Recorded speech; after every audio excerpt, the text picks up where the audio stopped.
Hi, welcome to the Working with Spanish-Speaking Families Short and Snappy. My name is Lisa Pena, and I've been working with our Latino families at our Girl Scout Council for about 5 years. I will be your guide today.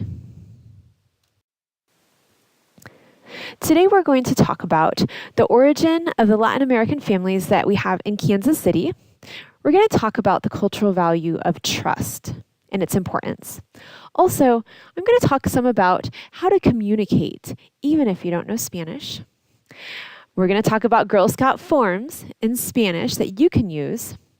We're going to touch on cookies and camping. And also, we're going to go over the concept of time within our Spanish-speaking families. This short and snappy will take about 10 minutes. As you know, Kansas City is home to many Latin American immigrants from a lot of different countries. In addition to Mexico, the largest representation here in Kansas City is from Guatemala, Honduras, and El Salvador. We also have Latin American immigrants from South America. It seems like there are less from South America, though, but the most commonly found in Kansas City are from Venezuela and Colombia. And as I mentioned, these are the largest populations, but really, Kansas City is home to families from all Latin American countries. So you could potentially have a girl from any Latin American country in your Girl Scout troop. But it's good to remember that every country and town has their own culture. Much of what I say in the sessions today are generalizations, because what might work for one family might not be the same for another family. So I would just like for you to keep that in mind, the generalizations today. But I want to also point out that the picture on the left is a really good example of the diversity that we have within our Girl Scouts.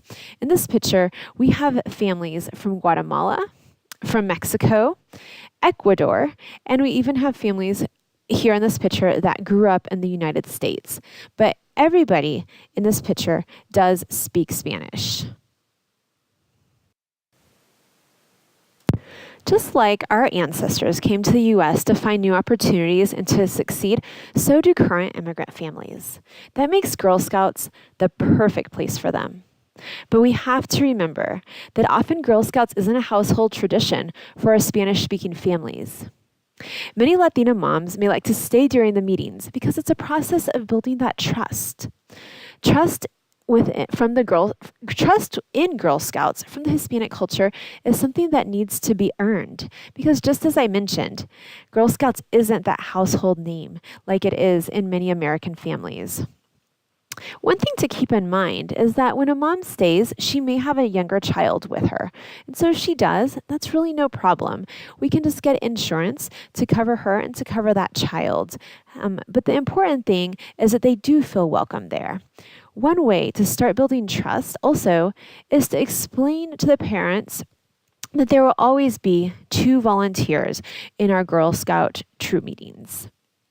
Also, you can let them know that that all of our Girl Scout volunteers have been background checked. And you can tell them the agenda of each meeting or just the main points that will be covered.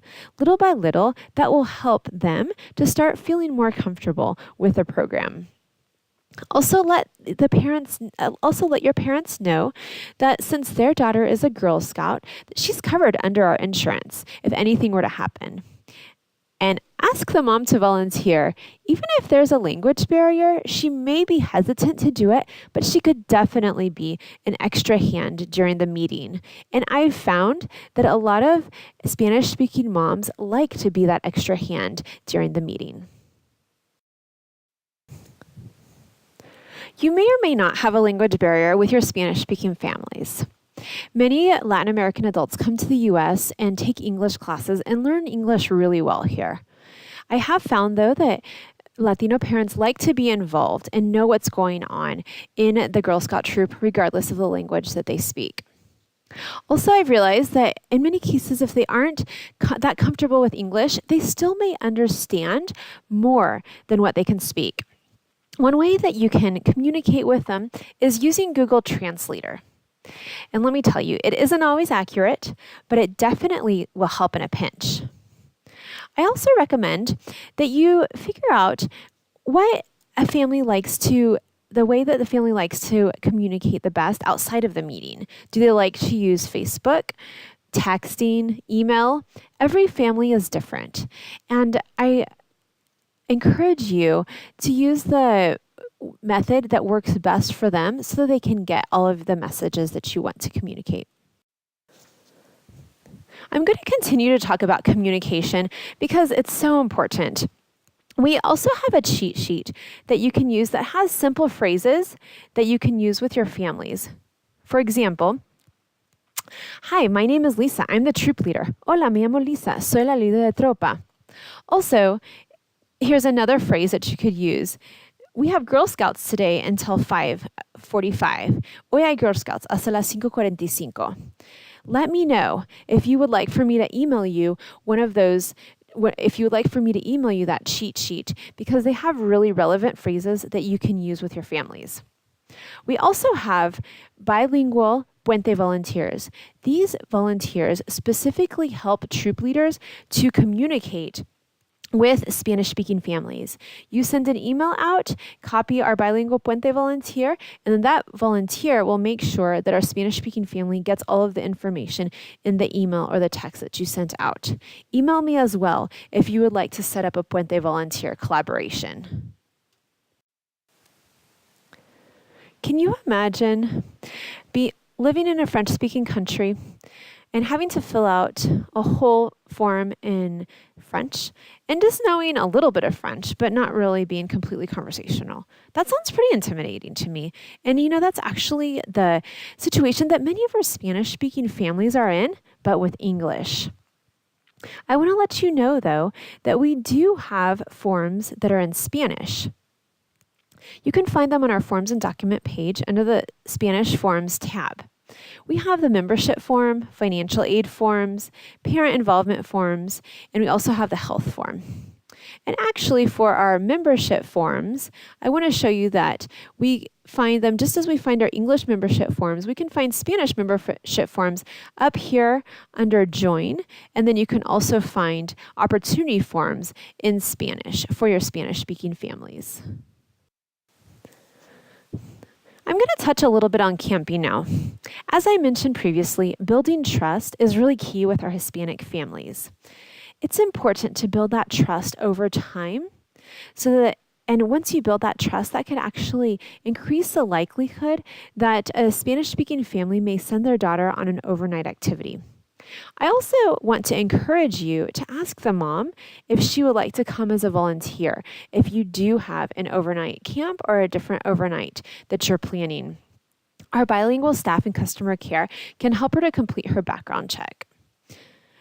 A helpful tip too is if you plan an overnight or a camping night, you could potentially plan it towards the end of the year, and that might give them more time to build trust with you and with the program so that they would be more likely to send their daughter to camp. Have you ever been to a country, possibly a developing country, where kids come up to you selling gum, peanuts, or other inexpensive things? Well, that's pretty commonplace in Central America.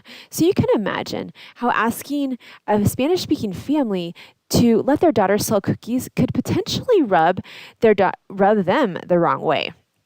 Some families make this connection and some don't, but either way, it's really important to explain to Spanish-speaking families the why behind cookies. Girls are learning entrepreneurship skills, people skills, money management, and goal setting.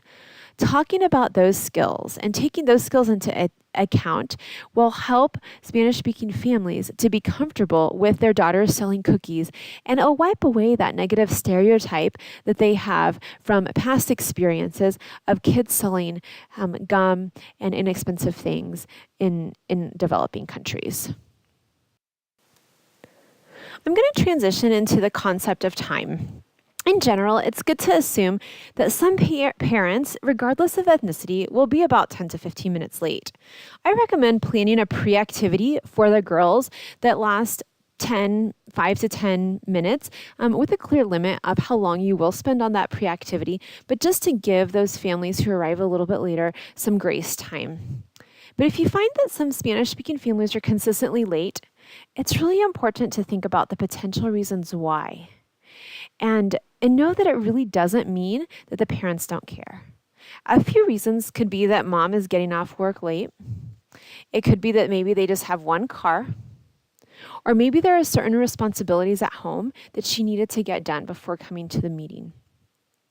I want to stress, though, that if a parent is late, that there probably is a legitimate reason why, and it's good to assume that it probably will happen sometimes.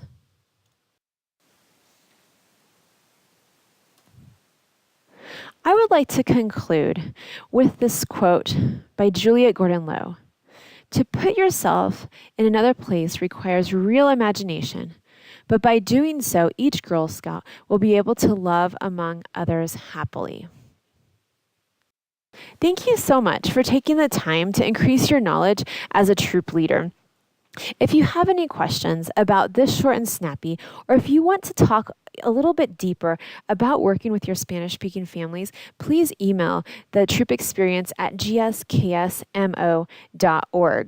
Your work really is valuable, and I just want to remind you that our Spanish-speaking families are part of Girl Scouts because of all the work that you do. Thank you.